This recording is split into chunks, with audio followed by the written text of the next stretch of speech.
30 egun geratzen dira hilabete bat final handirako eta gaur serie txiki batekin hasi behar gara, ze deno daukagu kriston gogoa kopako finala heltzeko eta gitxinaka urduritasuna, ilusioa handitzen doa eta aprobetxatu behar dugu bideotxo batzuk ateratzeko, ez dakigu zenbat izango diren zehatz mehatz, baina hau komentatu behar da, Markel, ze horrelako zerbait bizitzan behin espada oso gutxitan gertatuko da. Bai, aprobetxatuko dugu, sufle hau behintzat goian mantentzeko, eta hortarako miniserie honekin etorriko gera. Gaurkoan, zertaz hitz egingo dugu? Atzo jakin genuen nork izango duen eta nork ez Kartujara joateko sorte hori ez, eta gaur sorte hori duten pertsonentzat zer egin behar duten ekarriko dugu.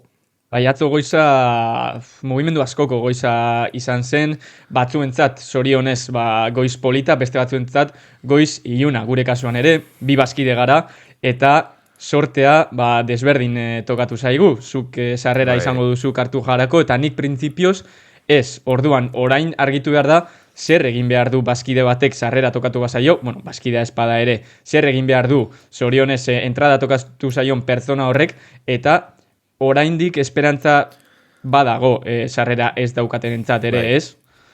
Bai, esan dezakegu nik uste jende askok ere presiok ikusita, azkenean nik uste orokorrian gainetik aipatuta, aldogula 20 minutuko bidixu batin, txapuza bat izan dela, ez? Alde guztitatik begira, azteko talde bakoitzak euneko 80 sarrera ditu, eta federazioak euneko 20 geratu da berarentzat. Orduan, nik uste hor 14.000 sarrera inguru dituela federazioak, ez dakiz zertarako. Eta gero bestetik presioak ez, ikusten ditugu 80 euroko sarrerak eta bestetik 300 eurokoak. Ez dago pertsona guztientzat egin da hori, azkenean. Bai, azkenean orain geratzen dena erosketa da. Apirilaren hasieran irekiko da erosketa hori egiteko epea edo unea, eta noski orain ere arazoak hasten dira. Ze erosketa honetan kaosa izan daiteke, baina batez ere presioi begira alde handia dago, edo 80 euro ordaindu edo 280. Eta ikusi dezakegu Reala ego fondo sur horretan egongo dela, ego armailo horretan, eta ego armailo horretan 451 sarrera egongo direla 89 eurokoak, baina gero adibidez esate baterako tribunan hartzea tokatzen bazaizu, 714 sarrera daude, ia 300 eurokoak, eta hor jendeak atzera egin dezake, eta normala iruditzen zaite. Bai, normala azkenean kontua eduki behar dozu, ara joan behar zarela, gero bertan loin edo, busean bueltatu, eta han gastatzen dozuna, ez? Azkenean, udako oporretan gastatzen dozuna izan daiteke zebian gastatzen dozuna, baina eta guztiz ere, borobiltzeko, 6.800 bazkidek izan zuten sarrera jada bermatuta, 25 urteko urteoz baino gehiago daramatelako bazkide bezala, eta bestalde batetik 15.753 bazkidek izan zuten sarrera atzoko zozketaren ondorioz. Realak uneko bat geratu da berarentzat, ez? Geratu du berarentzat, eta horoko guztira 600 sarrera izango ditu Realak. Asko dira, orduan espero nik uste, Kartuja txuri urdinez ikustia. Erdia behintzat bai, ez? Edo behintzat erdiaren oso hurbil egongo da. Eta, klaro, hemen ere eztabaida egon da, ez? Ze badakigu Realak nola kudeatu duen komunikazioaren asunto guzti hau, Realak behin zozketa irekita zegoela edo behin apuntatzeko epe hori irekita zegoela komunikatu zuen entradak ez zirela izango guztiz intransferibleak, hau da, zu bazkidea bazara eta zuk behin entrada izan da beste bati utzi nahi badiozu egin halko duzula, eta orduan jendeak hori baliatu zuen apuntatzeko. Baina hor eztabaida dago, ez? Azkenean, nik ulertzen dut, urte asko bazkide izaten daramatzagunok, azkenean gure aportazioa egiten diogu klubari, urte asko dira ordaintzen, urte asko dira zelaira joaten etengabe, eta azkenean hori sarituta ikusi nahi duzu. Baina hor eztabaida da, zuk gehiago merezi duzu beste edonor baino, Ez dakit, hori ez dakit, hori oso putzu handia da, eta benetan hor ikusten da eztabaida bat, eta nik uste dut inor ez dela aterako guztiz pozik hemendik, agian postasun handienaz kartugara sartuko direnak eramango dute, baina eztabaida hor dago. Gero beste kontu bat izan daiteke, asistitzearen kontua, ez? Nork merezi du geixo, urte gehiago daramanaz bazkide bezala, edo azkenengo 5 urtetan eunera joan dena, ez? Azkenean, zilegi guztientza da, zilegi, sarrera lortzia, baina, bueno, kasu honetan ikuste gero ere komunikatu bat egon zan, 3. edo 4. egunean jakinarazten,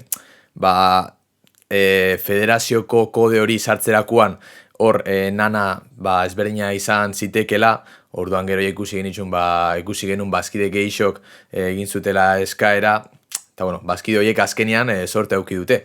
Baina, bueno, denak dira bazkideak, dena zilegi da denentzat, hori bai, ikusten ari gera, eta lehenengo gunetan ikusi da, jada, Viagogo, Milanuncios bezalako webgunetan sarrerak saltzen hasi direla, eta aipatzekoa da hortik ezin dela edo ez dela komeni erostiaz, ez da, azkenean trampa bat da. Ez da komeni, ze orain arte behintzat sarrera horrek ez dira existitu. Hau da, RFF-ek oraindik ez ditu salgai jarri, Realak ez ditu banatu, Atletico Madrilek ez ditu banatu, orduan oraingoz behintzat ez dauka zentzurik hor erosteak. Orain zer egingo du bazkide batek edo sarrera tokatu zaion batek?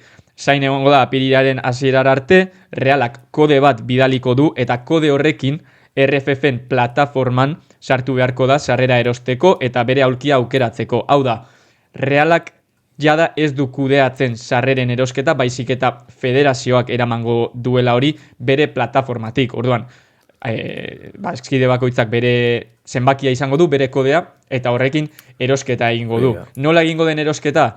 Ez dakigu zehatzmeat, mailakatu izan daiteke, edo ez, guztiok batera, edo ez, hor kaos pixka bat egon daiteke, baina behintzat ziurtatuta daukazu barruan egongo zarela, sarrerarekin. Printzipio batian esaten zan mailakatuta izango zala erosketa hori, eta nik uste logikoena dela, ez azkenean 21.000 pertsona momentu berdinan webgunera sartziak, nik uste hori izango dela los juegos del hambre bezalakoa, ez? Ea nork erosten duen, azkenean, eta logikoa da, dena jongo dia sarrera merkenera, ez? Gero kontuan hartzeko beste gauza bat, kodea partida hasi baino 4-5 ordu lehenago, irekiko da sarrera hori deskargatzeko. Eta beste kontua da, zelaira ezin direla bateria portatilak eraman. Hori pasada bat da, Ze hor arazoak egon daitezke, sarrera guztiz virtuala izango da, hau da, soilik mugikorrean izango duzu sarrera, eta gainera, uste dut, ezin dela mugikor batetik bestera pasatu, orduan, zure mugikorrarekin sartu behar zara, eta ezin duzu bateria portatilik sartu, orduan, hau txapuza bat izan daiteke, imaginatu egoera. Ze azkenean kasu askotan, autobusa Sevillara joateko, aurreko egunetik hasten da, ez? Uste dut autobus asko aterako direla Donostiatik gaueko 11:00 vale. Hor, mobila, euneko unian da kasu. Gero, gau osoa pasa behar dozu, eta urrengo egun ia osoa. Ez badozu non baitxen aurkitzen, mobila kargatzeko lekuren bat, nik uste zail ikusten dut, behintzat kontu handiz. Ibili beharko zera, bateria gabe geratzeko. Bateria portatila eraman dezakezu partidu hasi baino lehenago arte, baina kanpoan geratuko da edo kendu egingo dizute, orduan hori ere kontuan izan behar da. Eta gero, azkeneko zalantza edo auzia esan dezakegu, presioen inguruan nik uste dut aldea egongo dela jende gaztearen erabakian eta jende helduaren erabakian. Hau da, gaztea bazara, ambientea bizi nahi baduzu, ez baduzu nahi diru gehiegi ordaindu sarreraren gatik, nik uste dut, hemen inteligenteena, ego armaian hartzea da horre fondoan, edo behian, edo goian, edo erdialdean, baina batez ere porteriatzean izateak merkeago egingo du sarrera, eta gero, lasaitasun handiagoarekin bizi nahi baduzu, hobeto ikusi partidua, eta behintzat, ez dakit eserita, zutik, ez dakit nola izango den, baina zentzu gehiago dauka, tribuna alderut edo behintzat korner alderut erostea sarrera.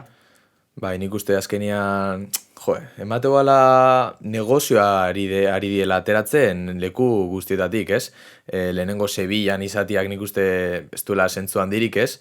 Ikusten dugu Madril eta Donostia tartian badaudela beste zenbait hiri, Valencia da kasu, Zaragoza da kasu, Camp Nou da kasu, gero ere Galizia da kasu, orduan San Mamés incluso.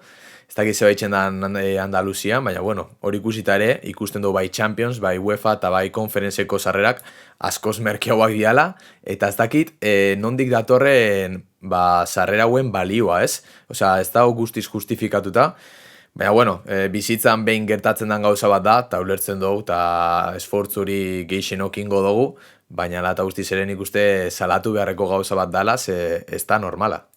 Hori da, geratzen zaiguna esatea, sorionak eta ondo pasatu tokatu zaizuen hoi, eta ez zaizuen hoi tokatu lasai, ze egongo dira moduak era batera edo bestera lortzeko, eta nik uste dut guztiok biziko dugula final hori modu batean edo bestean. Hori da.